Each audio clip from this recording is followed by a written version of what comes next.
এখানে ডাবের পানি আছে, আমি একটা ডাবের পানি নিয়েছি, সাথে অল্প একটু পানি অ্যাড করে নিয়েছি। ডাবের পানিটা অনেক মিষ্টি ছিল, আর সাথে অল্প একটু পরিমাণে চিনি দিয়েছি। যেহেতু আমি একটু পানি অ্যাড করেছি সেজন্য অল্প করে আমি একটু চিনি দিয়ে দিয়েছি। এবং এখন একটা চিনিটা গলা পর্যন্ত আমি হচ্ছে মানে ওয়েট করব। ওয়েট করার পরে এটা চুলায় বসাই দেবো আগার আগার দিয়ে 2 চামচ। এই 2 চামচ আগার আগার আমি হচ্ছে ডাবের পানিতে দিয়ে দিব। এখানে 2 চামচ আগার আগার দিয়ে ডাবের পানিটা আর সাথে এখন এভাবে আমি একটা পাত্রে ঢেলে ঠান্ডা করব।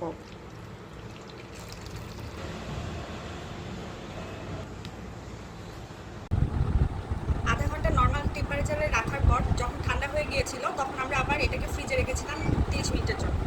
এখন এই তো দেখতে পাচ্ছেন আমাদের পুডিং রেডি হয়ে গেছে, ডাবের পুডিং।